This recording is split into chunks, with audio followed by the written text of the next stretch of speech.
Bab 916 Sandera. Gelombang listrik menyebar dengan tirai cahaya bulan sebagai sumbernya.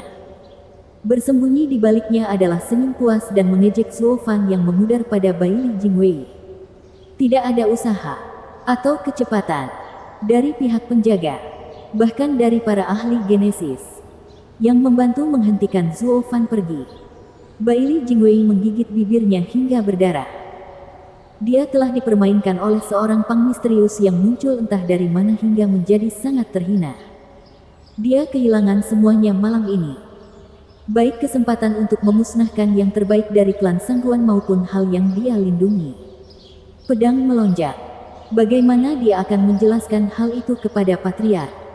Yang lebih buruk lagi bagi Perdana Menteri Kekaisaran kita yang malang. Gelar berharganya sebagai negarawan yang bijaksana baru saja mendapat pukulan telak. Tak ketinggalan kredibilitasnya di mata Patriark kini dipertanyakan. Selama satu malam yang singkat, kariernya yang cerah dan menjanjikan telah berubah menjadi paling gelap dan kejam. Saat dia mengertakkan gigi dan marah, dan Xing Sen menunjukkan senyuman yang agak aneh, memberikan anggukan besar kepada Zuo Fan di benaknya. Nah, dukung kesuksesanmu dan pelarianmu dengan selamat. Aku yakin kita akan bertemu lagi suatu hari nanti.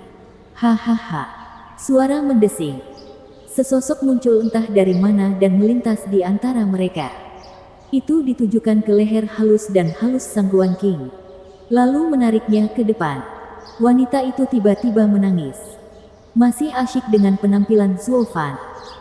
Tekanan itu membuat napasnya tegang dan wajahnya memerah saat dia batuk mencari udara. Menurutmu apa yang sedang kamu lakukan?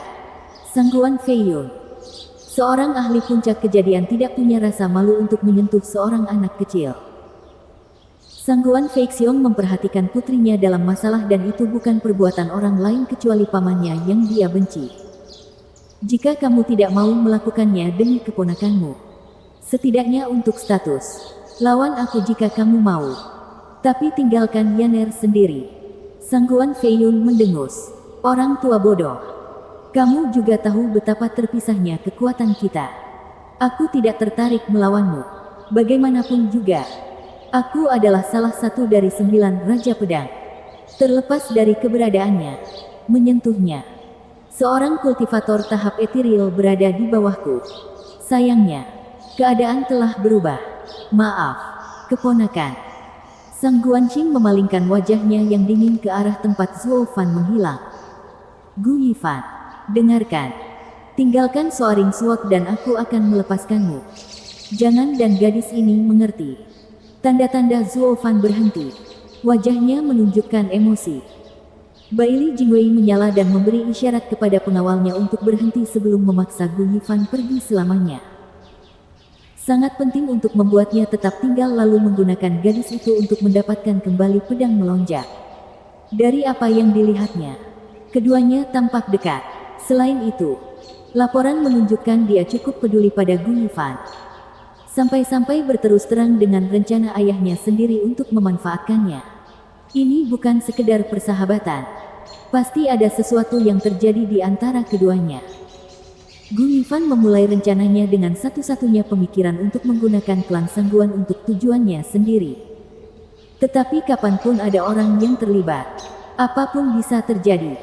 Mungkin semua jalan-jalan di kota itu menyentuh hati pria itu.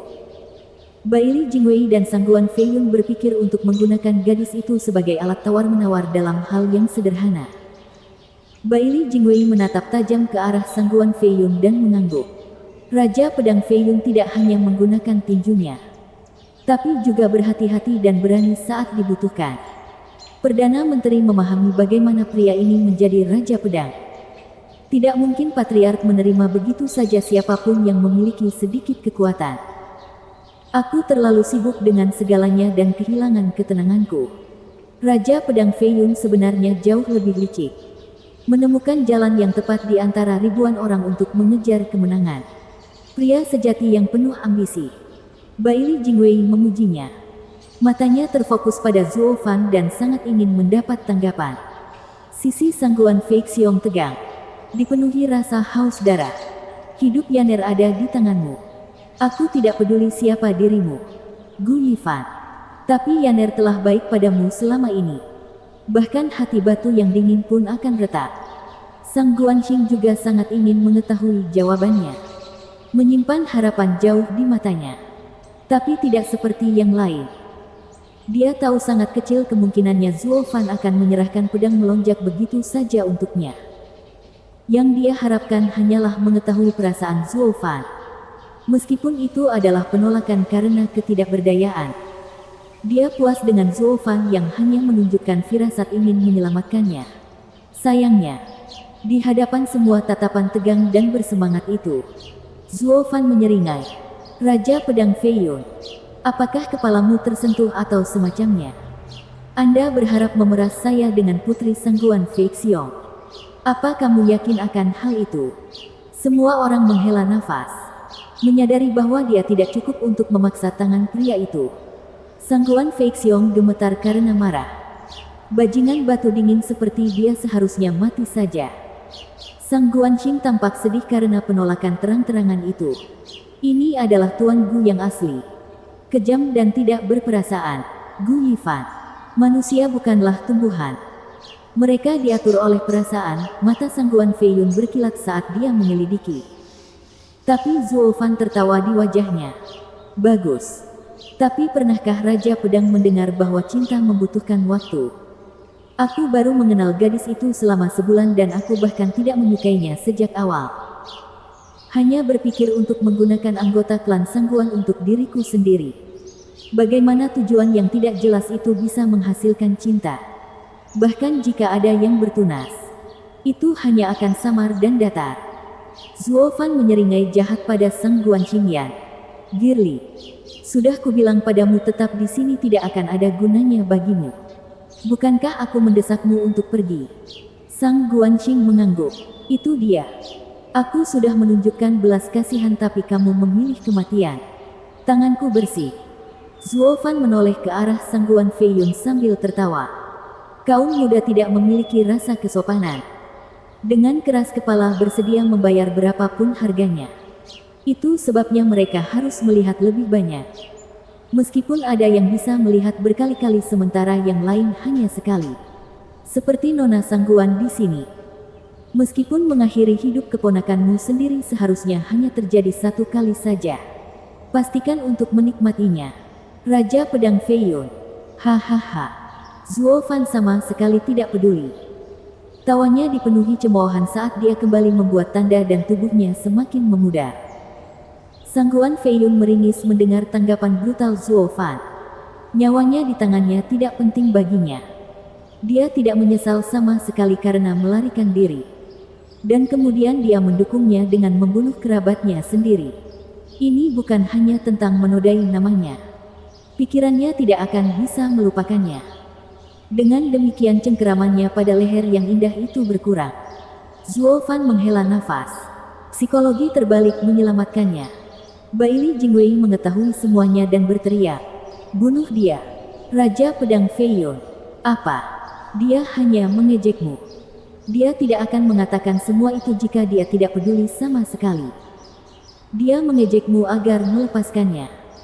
Baili Jingwei merasa senang akhirnya memahami maksud Zuo Fan dan berteriak ke tirai tipis. Gu Yifan, pergilah dan kehidupan meninggalkannya. Coba saja. Cengkeraman Sangguan Fei Yun di leher Sang Guanxing semakin erat. Sambil tertawa, aku mengerti sekarang, Gu Yifan. Jadi kamu ingin menyelamatkannya. Kalau begitu tinggalkan pedangnya dan kami tidak akan mempersulitmu. Kalian berdua akan pergi dengan selamat. Sang Guanxing Yan tersedak lagi. Tetapi penjelasan Baili Jingwei membuat jantungnya berdetak kencang karena membenarkan harapannya. Itu berarti Zuo Fan memang peduli dan ingin menyelamatkannya. Hanya saja dia tidak menunjukkannya. Hahaha. Tuan Gu sangat tidak berperasaan sehingga dia kejam bahkan ketika menyelamatkan orang lain. Namun sikap dingin yang ekstrim ini menyembunyikan emosi. Tuan Gu, siapa Anda sebenarnya? Saat wajahnya memucat karena kekurangan udara dan air mata jatuh, dia sebenarnya tersenyum. Senyuman tanpa penyesalan. Sayang sekali aku tidak akan pernah mendapat kesempatan untuk mengetahuinya. Merasakan hidupnya surut, Sangguan Feixiong menjadi panik. Dia bahkan tidak bisa bertindak karena takut menyebabkan kematiannya. Mereka menemui jalan buntu. Mata Zuo Fan menjadi lebih dingin. Tangannya siap membuat tanda terakhir dan pergi. Dia tidak ingin menjadi seperti Sangguan Feixiong dan membiarkan emosi mengatur tindakannya. Tapi dia bisa melihat masalahnya. Pihak Baili Jingwei menyandera Sang Guanqing karena dia memiliki pedang melonjak. Begitu dia pergi, Sang Guanqing yang akan kehilangan nilainya. Sementara menyerahkan pedang hanya akan menghilangkan segala hambatan yang mereka miliki. Mereka akan mengincar nyawanya dan dia akan mati bersama klan Sangguan. Baili Jingwei menggunakan Sang Guanqing yang untuk mendapatkan pedang dan mengendalikan para ahli Sangguan. Zuo Fan menyeringai dan hendak pergi. Saat itulah suara kekanak-kanakan terdengar. Bibi. Bab 917 Tinju Merah. Dengan gemetar, tanda-tanda Zuo Fan berhenti dan terengah-engah. Sanzi muda.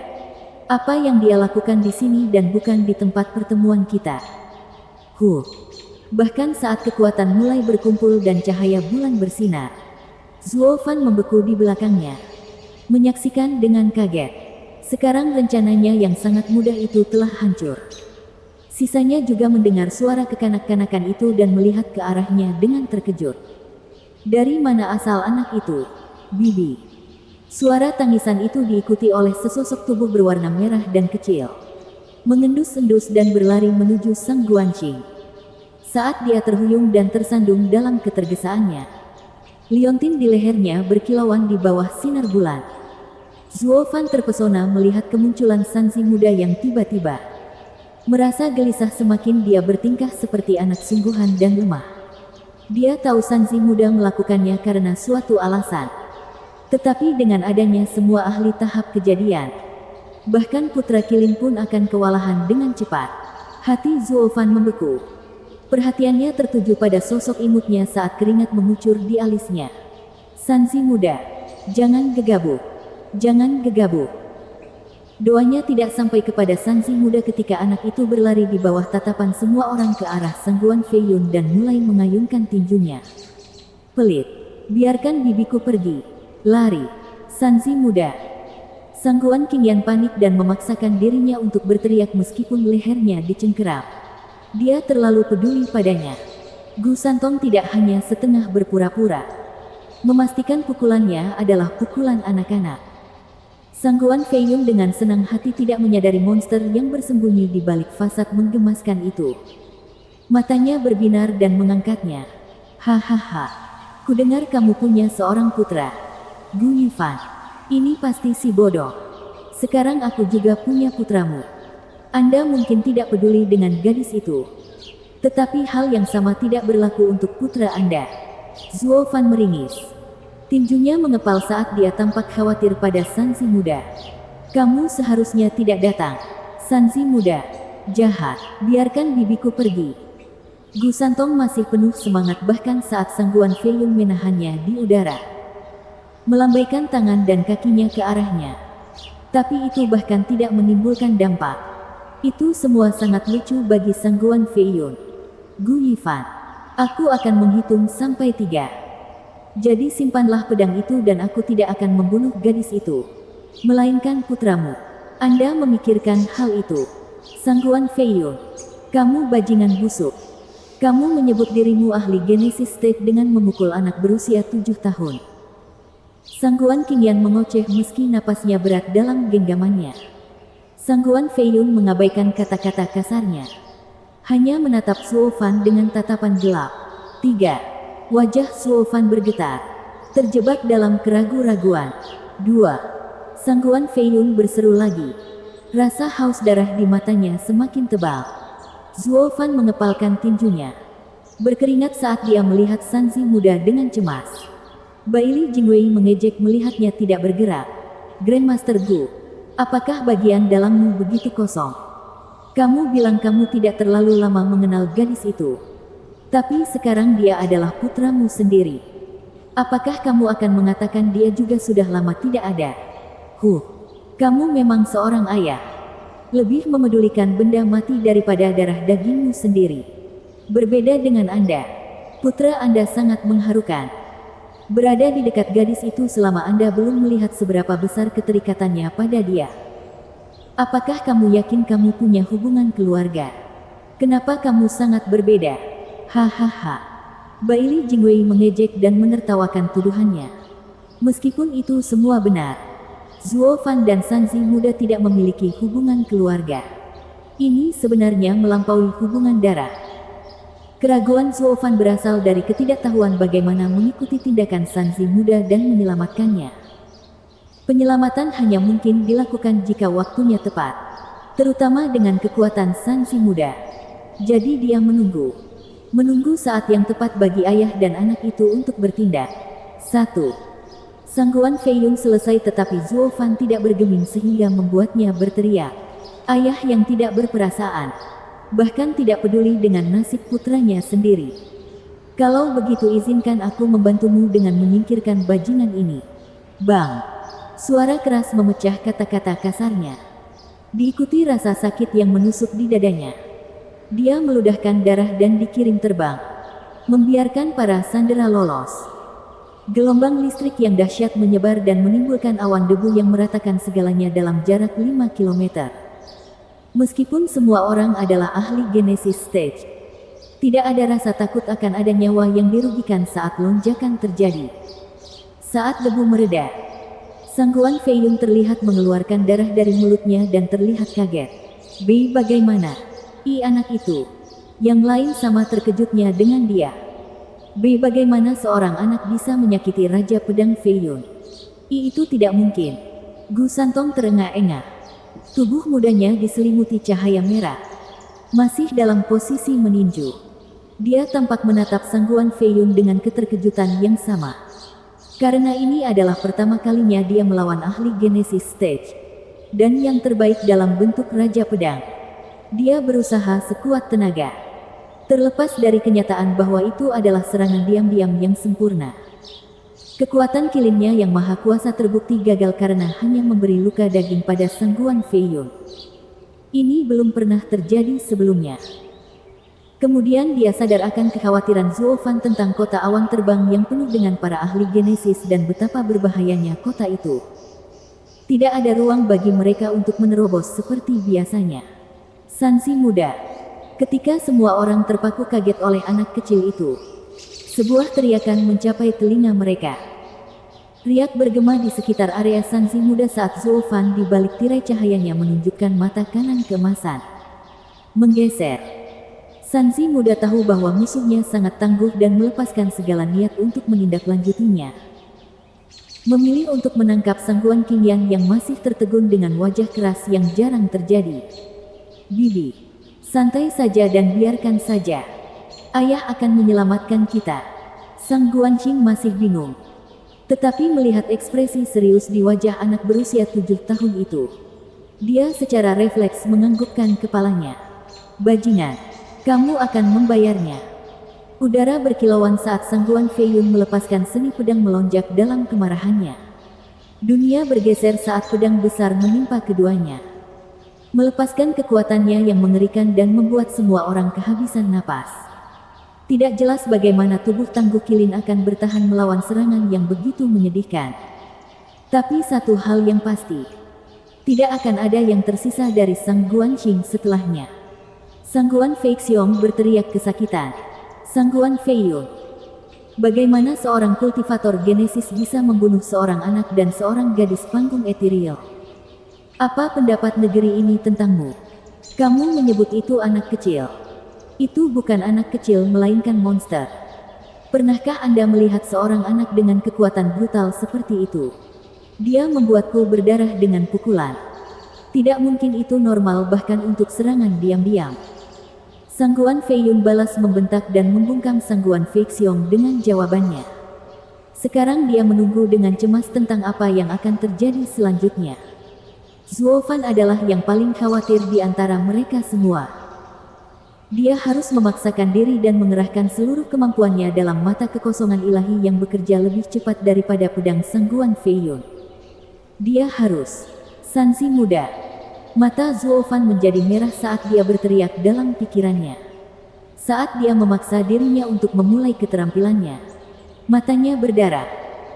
Tetapi semua ini tidak menjadi masalah karena pandangannya tertuju pada Gu Santong dan ruang di sekitarnya mulai bergerak. Pedang besar itu hanya berjarak sehelai rambut, siap untuk mengambil nyawa mereka juga.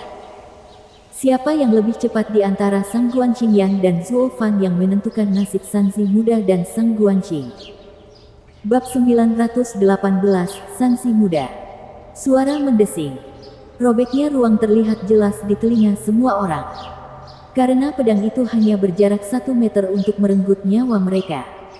Mata kekosongan ilahi membengkokkan ruang di bawahnya dan berupaya semaksimal mungkin untuk menyelamatkan mereka. Sang Guan Feiyun dan Zuo Fan bertindak dari sisi yang berbeda dengan target yang sama. Satu untuk membunuh dan satu lagi untuk menyelamatkan. Namun keduanya memberikan segalanya. Dalam kontes yang menegangkan inilah Zuo Fan mulai menunjukkan tanda-tanda akan kalah. Membunuh selalu lebih mudah daripada menyelamatkan. Bahkan saat Shift dan Soaring Sword Art digunakan pada keduanya pada saat yang sama. Pedang itu berasal dari Sang Guan Feiyun dan bahkan tidak perlu menyentuhnya untuk menyebabkan rasa sakit dan bahaya yang luar biasa. Gu Santong akan bisa melewatinya dengan kekuatan binatang sucinya. Namun Sang Guan Qingyang terlalu lemah di sini. Bahkan di dalam Sang Guan Yanyan sekalipun, ia tidak mampu melawan keahlian tertinggi ahli puncak Genesis. Bahkan pukulan sekilas saja sudah cukup untuk membuat tubuh dan pikirannya hancur. Gu Santong memahami hal ini dan memperhatikan bagaimana Zuo Fan tertinggal. Dia fokus dan menarik Sang Guanqing ke belakangnya. Dengan hentakan, tubuhnya menembak untuk serangan pedang yang melenyapkan tanpa penyesalan. Sanzi muda, Zuo Fan dan Sang Guanqing berteriak. Tetapi pikiran Gu Santong sudah bulat. Dan dia meninju pedang besar itu dengan tinjunya yang terbungkus warna merah. Aku adalah penipu yang tak terkalahkan, Gu Santong. Aku tidak pernah mengalami kekalahan dan tidak ada energi pedang kecil yang dapat melukai orang sepertiku. Di mata siapapun yang melihatnya, dia bukanlah anak kecil. Bukan anak kecil yang basah kuyup, melainkan seorang pahlawan pemberani yang tegar menghadapi kematian dan menyambut dengan tangan terbuka. Sayangnya dia melawan salah satu dari 9 Raja Pedang, Sang Guan Feiyun. Dia mungkin bisa bertahan melawan ahli Genesis stage lainnya, tapi tidak melawan Sang Guan Feiyun. Pedang itu menembus lengan Gu Santong dengan suara teredam dan mengejar Sang Guanqing. Pernyataannya yang menantang terhenti, terpaksa meludahkan darah merah. Kulitnya yang kemerahan berubah menjadi putih pucat saat tubuh lemahnya bergoyang tertiup angin dan terjatuh ke belakang. Tapi tinjunya berhasil memperlambat pedangnya kurang dari 1 detik. Sesuatu yang tidak akan diabaikan oleh siapapun. Tapi itu adalah hal yang paling penting dalam krisis seperti ini. Pedang itu akhirnya tumbuh lebih lambat dari mata kekosongan ilahi Zuo Fan. Suara mendesing.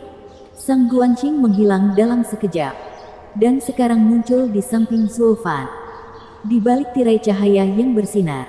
Saat berikutnya, pedang itu melintasi ruang yang sekarang kosong dan menghantam kerumunan dengan ledakan yang dahsyat. Raungan dan tangisan menembus langit ketika segala sesuatu dalam jarak 50 km berubah menjadi puing-puing. Para ahli Genesis Stage yang berdiri di sana adalah orang-orang yang menderita karenanya. Dengan lebih dari 30 orang tewas. Itu adalah bukti kekuatan Sang Guan Feiyun. Semua orang terkejut melihat hasilnya. Bukan karena kekuatan Sang Guan Feiyun, tetapi karena keterampilan Zuo Fan. Mampu menyelamatkan seseorang dari bawah hidung Raja Pedang Feiyun. Sang Guan Feixiong memperhatikan putrinya aman dan menghela nafas yang dia lupa pegang. Dia sekarang merasa berkonflik tentang Zuo Fan. Terpecah antara rasa terima kasih dan kebencian. Tapi tetap mengaguminya. Anak laki-laki itu bisa melakukan hal yang mustahil. Gigih saat dunia runtuh menimpanya. Siapa dia? Zuo Fan tidak peduli dengan reaksi orang lain. Mata kanannya berkedip sekali lagi. Dia menyelamatkan Sang Guan Qingyang tapi sekarang dia menatap Gu Santong saat dia melayang di sana. Namun, Dalam pertarungan antar ahli, menggunakan satu skill mungkin tidak akan berhasil untuk kedua kalinya. Seseorang melesat dan meraih leher Gu Santong. Pria itu menjentikkan tangannya dan membatalkan shift. Cahaya keemasan di mata kanan Zuo Fan memudar dan mendongak dengan kebencian dan tangan terkepal. Sangguan Fei Yun, Gu Yifan. Jadi kamu bukan hanya seorang alkemis kelas 11 yang tidak dikenal tetapi juga memiliki beberapa keterampilan aneh. Sangguan Fei Yun menggantung Gu Santong di depan, memercikkan darah yang mengalir ke Sanzi muda kemana-mana. Yang satu aneh dan yang lainnya monster. Kalian berdua benar-benar membuka mataku lebar-lebar hari ini. Orang tua itu licik dan licik. Sementara anak laki-lakinya mempunyai kekuatan yang buas. Pukulan itu sangat menyakitkan dan saya tersesat di sana dan hampir membunuh mereka. Betapa beruntungnya anakmu mampu menghentikan pedangku dan masih bisa keluar hidup-hidup. Tapi coba yang lain sekarang dan aku akan mematahkan lehernya seperti tusuk gigi. Hati Zuo Fan tenggelam. Sang Guanqing berteriak, Sanzi muda. Dia menoleh ke Zuo Fan. Gu Yifan, kamu harus membantunya. Serahkan saja pedang mati itu. Dia anakmu. Ya, menyerahlah. Tidak ada yang bisa menandingi pentingnya kehidupan putra Anda. Bukan. Hahaha, Sang Guan Qingyang mengejek sambil menggendong Sanzi muda. Saat darah mengalir dari lengannya yang hancur. Kondisi Sanzi muda semakin memburuk dalam hitungan detik. Yang lain merasakannya. Kekuatan yang sangat mengerikan. Tetapi semuanya ada di tubuh seorang anak kecil. Tindakan pengorbanannya sebelumnya hanya membuatnya semakin mengagumkan. Jika ada orang lain yang memegang Gu Santong, beberapa dari mereka mungkin akan membantu. Pria macam apa kamu, bajingan, yang memilih seorang anak? Zuo Fan ragu-ragu saat kekuatan Gu Santong semakin lemah. Tapi kemudian anak itu berusaha keras untuk menatap ayahnya. Memberinya tatapan dan senyuman. Dia kemudian menutup matanya. Berdamai dengan nasibnya. Alis Zuo Fan bergetar. Tinjunya mengepal. Namun pada akhirnya dia membiarkan semuanya berlalu. Dia meraih bahu Sang Guanqing dan membuat tanda terakhir. Sedang pergi. Apa? Di saat-saat kecemasan, kekhawatiran dan keterkejutan di hati Sang Guanqing. Cahaya bintang bersinar lebih terang dan keduanya menghilang. Diikuti dengan menghilangnya tirai cahaya. Semua orang terkesiap. Bahkan Baili Jingwei. Apakah Gu Yifan begitu kejam? Apakah dia menyerah pada putranya demi pedang sialan itu? Wajah Sangguan Fei Yun berkedut. Matanya redup dan bergetar karena marah. Tangannya yang mencengkeram Gu Santong secara refleks menegang.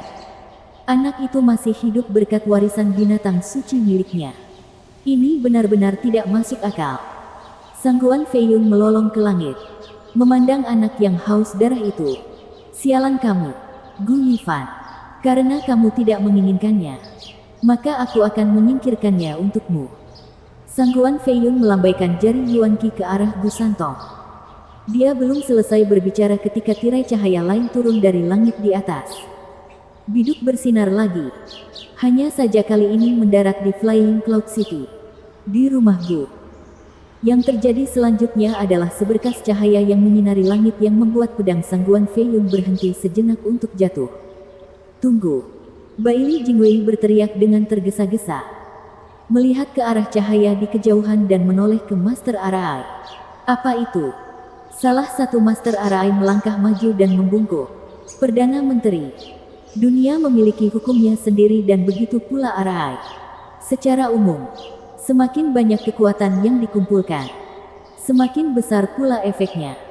Hal ini berlaku untuk semua Arai, termasuk Arai teleportasi. Dia telah menyiapkan susunan bintang dengan begitu cepat dan berskala kecil di Istana Flying Cloud dan menggunakan batu suci. Membuktikan keahlian dan pemikiran cepatnya. Namun susunan seperti itu tidak akan berfungsi dalam jarak yang jauh. Dibutuhkan arai yang lebih besar dan memakan waktu lebih lama untuk melakukannya. Sesuatu yang mustahil di area pusat di mana seseorang dapat dengan mudah menyadarinya. Ini berarti dia hanya menggunakannya untuk melarikan diri dari istana. Pak! Baili Jingwei langsung bereaksi dengan tamparan marah dan makian. Sialan! Bodoh. Katakan dari awal. Karena dia belum sampai jauh. Kita harus mengejarnya. Raja Pedang Fei Yun. Bawa anak itu dan ayo pergi. Bab 919 Cahaya-Cahaya. Baili Jingwei menoleh ke Dan Xingchen yang selalu diam. Memahami tatapannya. Dan Xingchen datang ke sisinya dan meraihnya sebelum menembak ke arah cahaya.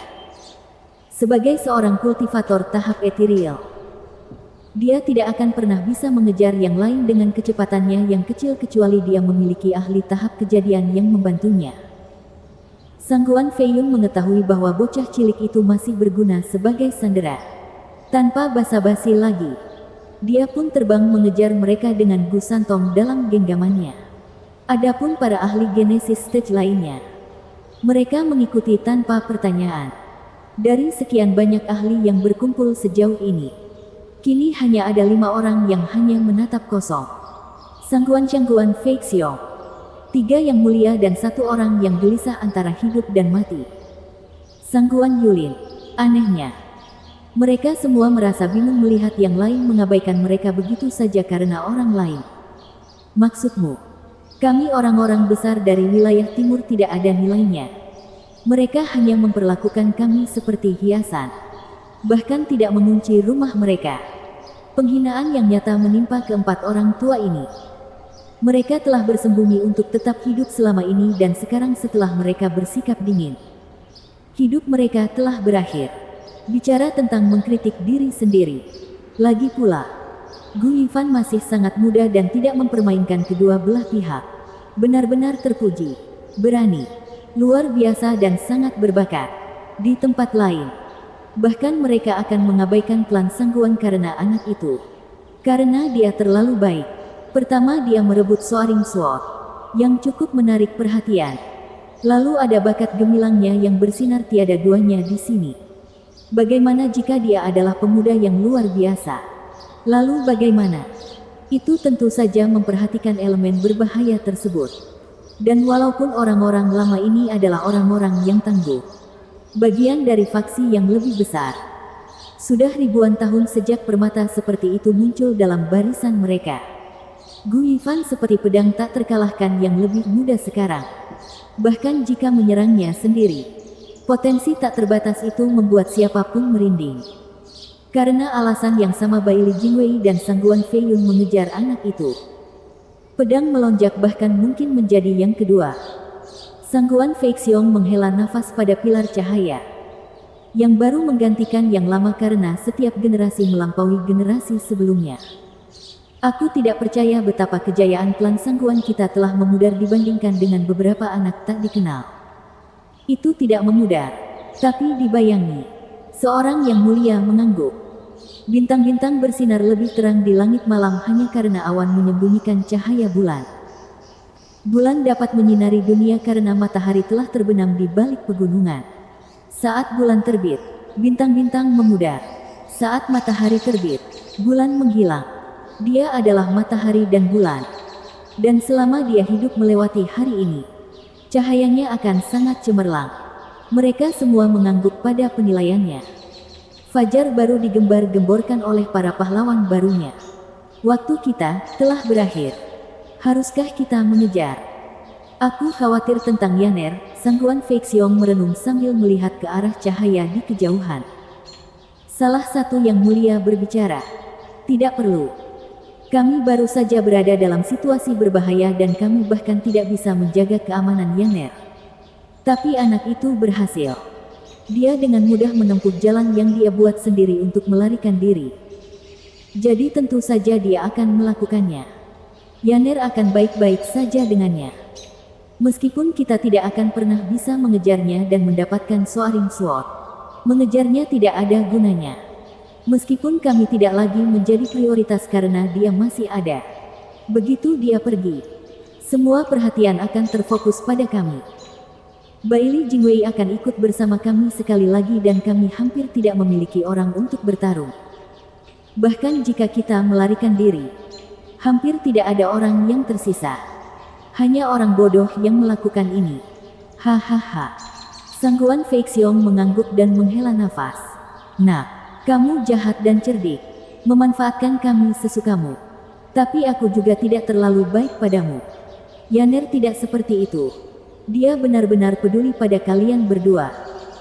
Saya hanya berharap Anda akan menjaganya dan menjaganya tetap aman dan lelaki tua ini akan puas.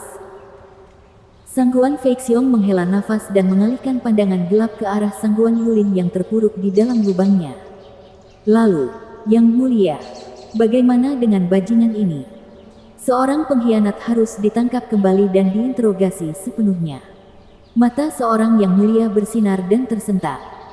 Sangguan Feixiong mengangguk dan pergi untuk mengangkat Sangguan Yulin yang pahit, memohon dan panik. Keempat ahli itu terbang ke luar kota. Mereka tidak bisa mengacaukan masalah saat mereka berdiri. Tapi pengkhianat adalah masalah yang berbeda. Keempatnya menunjukkan seringai jahat. Perasaan Sangguan Yulin semakin buruk. Apa yang telah saya lakukan hingga pantas mendapatkan ini? Tidak ada yang menginginkanku. Saya memberikan segalanya sebagai mata-mata. Saya bekerja keras untuk klan. Tetapi tidak ada yang peduli. Apakah dunia akan membiarkan kesalahan ini tidak terjawab? Oh, salju di bulan Juni. Pembaca bintang, referensi ke ketidakadilan terhadap Doe. Sebuah drama karya Guan Hanxing tentang akhir yang tidak adil dan pembenaran seorang gadis. Betapa cepatnya dia melupakan untuk siapa dia sebenarnya bekerja. Bahkan membuat orang lain berpaling.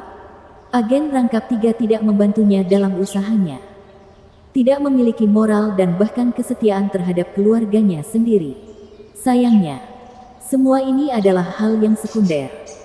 Paling buruk dibandingkan dengan bermain-main dengan satu orang yang tidak boleh diganggu oleh siapapun. Berakhir sebagai orang tersesat yang tidak akan dikasihani oleh siapapun. Sementara itu, dengan kilatan pilar cahaya, Zuo Fan dan Sang Guanxing muncul di halaman belakang rumah keluarga Gu. Karena tidak ada waktu baginya untuk memahami segalanya. Tim Sangguan Feiyun sudah muncul. Kecepatan seorang ahli genesis Tek bukanlah hal yang patut dicemooh. Dia memegang Gusantong dan membentak Zuo Fan di dalam pilar cahaya. Gu Yifan, kamu tidak menginginkannya. Tapi aku berbaik hati membawa putramu kepadamu. Serahkan pedangnya sekarang atau kamu bisa mengucapkan selamat tinggal pada bocah ini. Sanzi muda. Kita, Sangguan Qingyan memulai meskipun Zuo Fan menunjukkan wajah dingin yang sama. Tangannya membuat tanda. Merak. Suara mendesing. Dalam sekejap lainnya, keduanya menghilang bersama pilar cahaya mereka. Wajah Sangguan Feiyun berkedut. Sial. Bajingan ini sangat keras. Mengabaikan segalanya dan kabur begitu saja. Dia tidak peduli sama sekali. Baili Jingwei dan Dan Xing Sen baru saja menyusul. Sangguan Feiyun mengangkat bahu tak berdaya. Amarahnya membara lebih panas dari matahari. Dia tidak menunjukkan keraguan sedikit pun. Aku sudah sering melihat orang-orang yang sangat dingin. Tapi dia sampai pada titik menjadi tidak manusiawi. Baili Jingwei mengerutkan keningnya. Dia telah menggunakan kecerdasannya yang tajam dan lidahnya yang cepat untuk menjadi yang teratas setiap saat. Tetapi Zuo Fan bahkan tidak berhenti untuk mendengarkan. Dia tidak bisa menggunakan sihirnya. Tidak ketika orang lain bahkan tidak mengizinkannya masuk. Suara mendesing. Seberkas cahaya lain menyinari dunia. Di sana, Baili Jingwei langsung memberi isyarat dan semua orang mengejar. Sangguan Feiyun mendengus dan membawa Gu Santong mencari ayahnya. Gu Yifan, anakmu. Suara mendesing. Raungan Sangguan Feiyun mencapai Zuo Fan terlebih dahulu. Tetapi hanya kata-kata pertama yang dia tinggalkan sekali lagi. Pengejaran terus berlanjut. Kota awan terbang yang megah di kekaisaran diberi pertunjukan yang cukup lucu. Istana Flying Cloud sedang berusaha menangkap cahaya dari langit. Namun cahaya itu terus lolos dari jemari mereka. Sangguan Feiyun, dengan seorang anak kecil di pelukannya, tampak seperti seorang bibi tua yang cerewet yang mengejar suaminya untuk memberinya banyak uang. Satu-satunya hal yang hilang hanyalah ceritan dan rengekan di jalanan seperti Bansi. Dasar pria berhati dingin. Jangan tinggalkan istri dan anakmu begitu saja di dunia yang kejam dan kejam ini. Itu hanya membantu menyulut kemarahan Sangguan Feiyun. Wajahnya memerah. Demi Tuhan, Bukankah ini anakmu? Saya di sini memberikannya kepada Anda dan Anda tidak menginginkannya. Lakukan lagi dan aku akan menguburnya. Tentu saja dia hanya memikirkannya dan tidak mewujudkannya. Mereka tidak akan menyingkirkan satu hal yang mungkin akan mengikat Gunyifan. Di pihak Zuofan, melihat betapa mudahnya kehidupan Sanzi yang terjamin, dia tidak ragu untuk benar-benar meninggalkan tempat ini. Ini mungkin terlihat tidak berperasaan, kejam, dan kasar. Tapi itu adalah hal paling cerdas untuk dilakukan. Dengan adanya ayah dan anak bersama-sama, peluang mereka menjadi tidak ada. Sementara jika salah satu berlari dengan Soaring Sword, yang lain pasti selamat. Sangguan Feiyun menggantung Sanzi muda di depannya untuk pedang melonjak, jadi Zuofan tentu saja akan menggunakannya sebagai cara untuk membuatnya tetap hidup. Dia terjebak pada cara menyelamatkan Sanzi muda, jadi satu-satunya pilihan adalah membuat musuh membuatnya hidup lebih lama. Sedangkan untuk penyelamatan, pikiran Zuofan masih bekerja keras di tengah-tengah kesibukan yang terus-menerus terjadi di sekitar kota. Pengorbanan Sanzi muda untuk menyelamatkan Sang Guanqing tidak terduga. Di luar rencananya, untuk mencoba lagi, dia perlu meletakkan dasar yang serius terlebih dahulu. Soaring Sword tidak berarti apa-apa baginya. Tidak ketika Sanzi muda menjadi bagian dari persamaan. Mata Zuofan berbinar. Wajahnya dipenuhi keyakinan. Babak 920, tidak ada pemenang malam ini. Peda, Megres, Aliot, Mizar. Dengan setiap bintang bersinar di bumi, tangan Zuofan berpindah dan berpindah lokasi. Setiap kali dia dibawa ratusan mil jauhnya dari Sangguan Feiyun. Sekarang lebih dari 500 mil dari Flying Cloud City. Tim Sangguan Feiyun bagaikan lalat yang tertarik pada cahaya kejayaan. Selalu mengejar namun selalu gagal. Penundaan singkat ini diperparah dengan setiap perpindahan, sehingga membuat jarak menjadi lebih dari 50 km. Tapi para lelaki itu hanya bisa mengertakkan gigi dan terus melakukannya. Mereka seperti sekelompok orang bodoh yang dibuat untuk mengejar sesuatu yang tidak ada demi kesenangan orang lain. Jadi setelah cahaya keempat datang, Sangguan Feiyun sudah merasa muak. Amarahnya meledak. Persetan, apakah bajingan ini sedang bermain-main dengan kita? Biarkan dia mencobanya lagi. Aku tidak akan bergerak sedikit pun. Paling buruk, aku akan mengakhiri putranya dan menyelesaikannya dengan Gunyifan nanti. Dia tidak bisa lari selamanya. Tidak saat dia berada di area pusat. Raja Pedang Feiyun. Cukup omong kosong. Yang penting hanyalah pedang melonjak. Selama pedang itu berada di luar jangkauan, kita tidak bisa melukai sehelai pun rambut putranya. Bagaimana jika dia membentak dan melemparkannya ke dalam lubang gelap selamanya? Lalu bagaimana? Baili Jingwei memberinya tatapan peringatan. Lalu dia menoleh ke 10 Master Arai yang mengikuti mereka. Grandmaster, Anda termasuk di antara pakar Arai terbaik di Kekaisaran. Apakah kamu berhasil mengumpulkan sesuatu ke dalam Arai setelah sekian lama? 10 ahli berbagi pandangan dan ragu-ragu. Akhirnya seseorang berbicara. Perdana Menteri, pada awalnya kami hanya memahami sedikit tentang susunan bintang ini.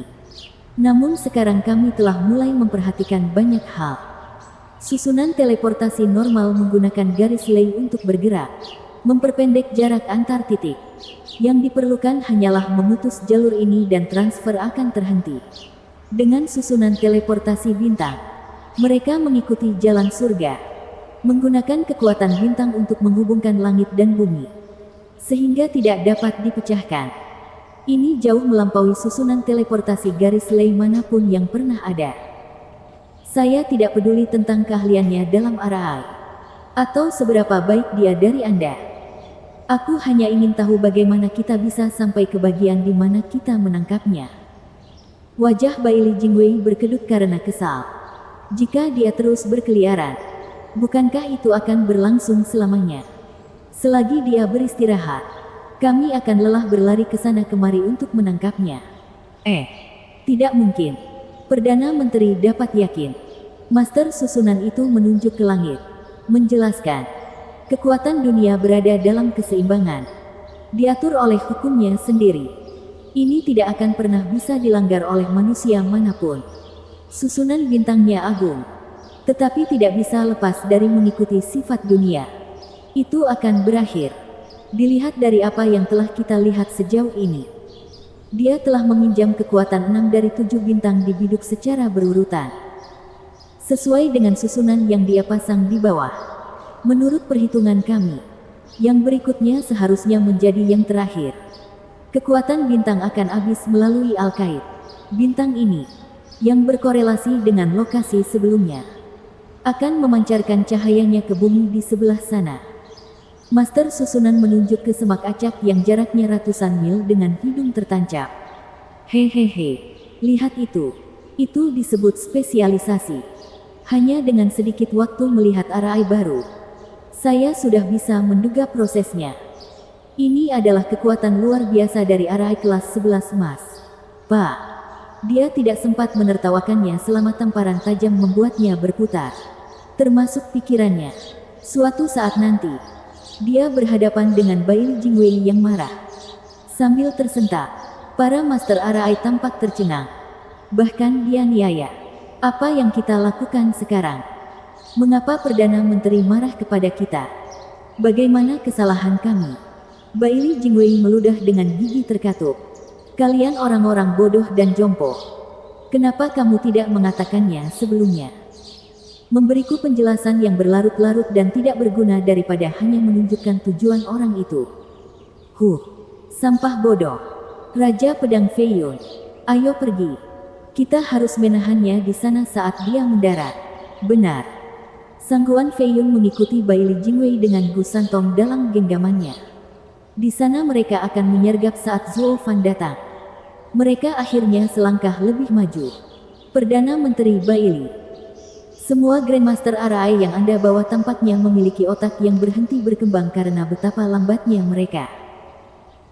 Apa yang dapat Anda lakukan ketika mereka menghabiskan hidup mereka dalam gulungan-gulungan tentang susunan namun tidak mengetahui cara kerja dunia? Mereka tidak bisa membaca suasana hati sama sekali. Saya menganggap mereka berharga untuk itu. Tetapi juga menjengkelkan. Baik itu alkemis atau master arai. Mereka semua ingin mencapai puncak di bidangnya dan untuk itu mereka belajar dan belajar lebih banyak lagi. Terisolasi dari dunia luar. Mereka seperti sarjana yang bertele-tele. Benar. Semua alkemis dan ahli susunan hebat yang terkenal memiliki pikiran yang sederhana. Sangguan Feiyun mengangguk. Lalu alisnya bergerak-gerak. Namun anak itu pengecualian. Dia memiliki keterampilan alkimia yang hebat namun dia lebih licin dari ular. Bagaimana dia bisa menjadi begitu mahir dalam alkimia padahal yang dia lakukan hanyalah fokus pada permainan pikiran. Alis Baili Jingwei bergetar saat dia mengangguk. Dia benar-benar orang menyimpang paling aneh yang pernah saya lihat. Membingungkan semua orang namun menimbulkan bahaya besar dalam diri mereka. Mata Sangguan Feiyun berbinar saat keduanya berbicara. Dan Qing Shen puas hanya membawa Baili Jingwei dalam diam. Kebiasaan biasa-biasa saja tidak menimbulkan kebencian dan iri hati. Sementara kecemerlangan mendatangkan bahaya. Anak laki-laki. Suara mendesing. Sosok-sosok itu melesat di udara dan kelompok Baili Jingwei mencapai semak-semak tepat saat cahaya terakhir turun dari langit di atas seperti yang diperkirakan oleh master susunan itu. Zuo Fan dan Sang Guanqing menghilang di balik cahaya. Hahaha, orang bodoh itu benar. Anak itu datang ke sini. Sangguan Feiyun tertawa dengan Gu Santong di tangan. Tampak puas. Mari kita lihat bagaimana kamu berlari sekarang. Grandmaster Gu. Aku datang untuk mengantarkan putramu. Hahaha. Sangguan Qing yang tersentak melihat ekspresi keji Sangguan Feiyun. Bagaimana mereka bisa begitu cepat sekarang? Kami baru saja berhenti dan mereka sudah menyusul. Mereka pasti memperhatikan proses susunannya. Cukup normal jika Anda memiliki 10 master arai di belakangnya. Zuo Fan menyaksikan musuh memandangnya seperti sepotong daging untuk dimakan. Selain itu, wajahnya datar. Tangannya mantap mengikuti isyarat yang mengalir. Bukan berarti ada bedanya. Al-Qaid. Pilar cahaya itu meledak dalam cahaya menyilaukan yang mengubah malam menjadi siang dalam sekejap. Gelombang kekerasan menyebar kemana-mana, termasuk kelompok Sangguan Feiyun. Mereka terpaksa berhenti dan terengah-engah sambil menutup mata dari cahaya. Baili Jingwei menutupi wajahnya tetapi hanya membiarkan sedikit saja untuk melihat Zuo Fan yang menyeringai di balik tirai cahaya. Dia berteriak pada Master Arai. Apa ini? Kekuatan susunan mereka terlalu kuat bahkan untuk didekati oleh ahli Genesis Stage. Perdana Menteri, kami tidak tahu saat ini. Kita perlu mengamati lebih lama. Dasar. Para Master Arai juga menutup mata mereka dan tanggapan mereka hanya membuat Baili Jingwei marah. Kakek tua ini selalu membuat kekacauan saat aku sangat membutuhkannya. Zuo Fan tertawa. Hahaha, Perdana Menteri. Tentu saja mereka tidak tahu. Tapi saya bisa memberi mereka tip. Nama arainya adalah Big Dipper Flaming Arai. Inti dari semua itu bukanlah 7 bintang melainkan biduk. Paham? Suara mendesing. Memberikan senyuman yang sangat menyebalkan. Keduanya pergi bersama dengan pilar cahaya mereka. Meninggalkan kata-kata terakhirnya yang serius. Terima kasih, Perdana Menteri. Karena telah menjaga putraku yang malang.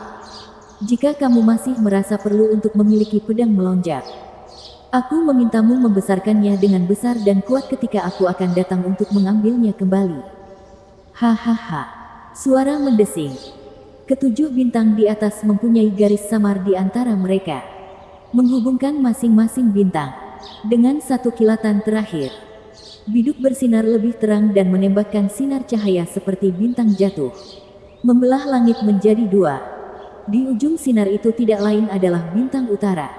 Tepat setelahnya, pilar cahaya terakhir menghantam bumi, mengguncangnya dengan keras. Namun kali ini tidak ada kejar-kejaran. Itu terlalu jauh. Bahkan membutuhkan waktu berhari-hari bagi para ahli Genesis Stage untuk mengejar ketinggalan. Zuo Fan baru saja lolos dari hadapan mereka. Melihat cahaya yang berkilauan, semua orang memiliki pandangan yang membosankan. Seluruh kekuatan istana telah berputar-putar hampir sepanjang malam. Namun mereka tidak menunjukkan apapun. Yang selama ini mereka lakukan hanyalah menjadi sasaran lelucon orang lain. Bagian terburuknya adalah dia hanya berada di tahap radiant. Penghinaan bahkan tidak bisa menggambarkan rasa malu dan kekalahan telak. Itu tidak direduksi menjadi aib istana Flying Cloud. Tapi itu termasuk milik Baili Jingwei, Kerajaan Bintang Pedang, dan 9 Raja Pedang. Baili Jingwei memegangi kepalanya dan menghela nafas. Orang bijak agung kekaisaran telah ditipu sepanjang malam. Bersambung.